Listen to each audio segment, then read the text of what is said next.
ನಮಸ್ಕಾರ. ಇಂದಿನ ವಾರ್ತಾ ಪ್ರಸಾರ ಕಾರ್ಯಕ್ರಮಕ್ಕೆ ಎಲ್ಲರಿಗೂ ಸ್ವಾಗತ. ಇಂದಿನ ಮುಖ್ಯಾಂಶಗಳು: ಏರ್ ಇಂಡಿಯಾ ವಿಮಾನ ದುರಂತದಲ್ಲಿ ಸುಮಾರು 241 ಮಂದಿ ಭೀಕರ ಮರಣ ಹೊಂದಿದ್ದಾರೆ. ಇರಾನ್ನಲ್ಲಿ ಕಾರ್ಯಾಚರಣೆ ನಡೆಸಲು ಇಸ್ರೇಲ್ ಸಿದ್ಧತೆ. ರಾಜ್ಯದಲ್ಲಿ ಮತ್ತೊಮ್ಮೆ ಜಾತಿ ಗಣತಿ ನಡೆಸಲು ತೀರ್ಮಾನ.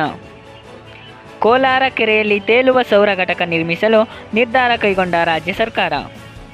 ಟೇಬಲ್ ಟೆನ್ನಿಸ್ ಟೂರ್ನಿಯಲ್ಲಿ ಅಭಿನವ್ ಮತ್ತು ವೇದಲಕ್ಷ್ಮಿಗೆ ಪ್ರಶಸ್ತಿ.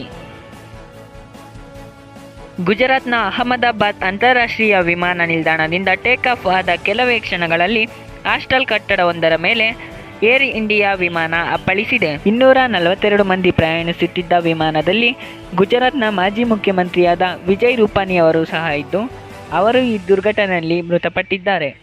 242 ಮಂದಿಗಳಿದ್ದ ವಿಮಾನದಲ್ಲಿ ಒಬ್ಬ ವ್ಯಕ್ತಿ ಮಾತ್ರ ಬದುಕುಳಿದಿದ್ದಾರೆ. ವಿಮಾನವು ಹಾಸ್ಟೆಲ್ಗೆ ಅಪ್ಪಳಿಸಿದ ಕಾರಣ ಹಾಸ್ಟೆಲ್ನ 5 ವೈದ್ಯಕೀಯ ವಿದ್ಯಾರ್ಥಿಗಳು ಮೃತಪಟ್ಟಿದ್ದಾರೆ.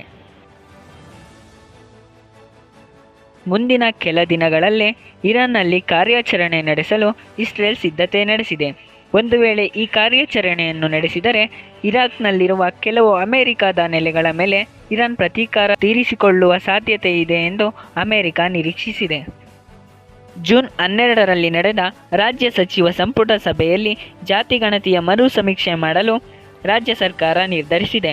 10 ವರ್ಷಗಳಾದ ನಂತರ ಹೊಸದಾಗಿ ಸಮೀಕ್ಷೆ ನಡೆಸಬೇಕೆಂದು ಹಿಂದುಳಿದ ವರ್ಗದ ಆಯೋಗದ ಕಾನೂನಿನ ಸೆಕ್ಷನ್ 11ರಲ್ಲಿ ಹೇಳಲಾಗಿದೆ. ಕಾನೂನು ಪ್ರಕಾರ ತೀರ್ಮಾನ ತೆಗೆದುಕೊಂಡಿದ್ದೇವೆ ಎಂದು ಸಿದ್ದರಾಮಯ್ಯ ಹೇಳಿಕೆ ನೀಡಿದ್ದಾರೆ. ರಾಜ್ಯದ 40 ಕೆರೆಗಳಲ್ಲಿ ತೇಲುವ ಸೌರ ಘಟಕ ನಿರ್ಮಾಣದ ಯೋಜನೆಯಡಿ ಕೋಲಾರದ ಕೆರೆಯಲ್ಲಿ ಮೊದಲ ಬಾರಿಗೆ ತೇಲುವ ಸೌರ ಘಟಕದ ನಿರ್ಮಾಣ ಮಾಡಲು ರಾಜ್ಯ ಸರ್ಕಾರ ತೀರ್ಮಾನ ಕೈಗೊಂಡಿದೆ. ಈ ಯೋಜನೆಯಿಂದ 7500 ಮೆಗಾವ್ಯಾಟ್ ವಿದ್ಯುತ್ ಉತ್ಪಾದನೆಯ ನಿರೀಕ್ಷೆ ಇದೆ. ಗುರುವಾರ ನಡೆದ ಕರ್ನಾಟಕ ರಾಜ್ಯ ಟೇಬಲ್ ಟೆನ್ನಿಸ್ ಟೂರ್ನಿಯಲ್ಲಿ ವಿಭಾಸ್ ವಿಜಯ್ ಅವರನ್ನು ಅಭಿನವ್ ಕೆ ಮೂರ್ತಿ ಅವರು ಸೋಲಿಸಿದ್ದು, ಪುರುಷರ ಸಿಂಗಲ್ಸ್ ಪ್ರಶಸ್ತಿ ಗೆದ್ದುಕೊಂಡಿದ್ದಾರೆ. ಮಹಿಳೆಯ ಸಿಂಗಲ್ಸ್ ಪ್ರಶಸ್ತಿಯನ್ನು ವೇದಲಕ್ಷ್ಮಿ ಡಿಕೆ ಅವರು ಗೆದ್ದುಕೊಂಡಿದ್ದಾರೆ. ಇಂದಿನ ವಾರ್ತಾ ಪ್ರಸಾರ ಮುಕ್ತಾಯ. ಮುಂದಿನ ವಾರ್ತಾ ಪ್ರಸಾರದಲ್ಲಿ ಮತ್ತೆ ಭೇಟಿಯಾಗೋಣ. ಧನ್ಯವಾದಗಳು.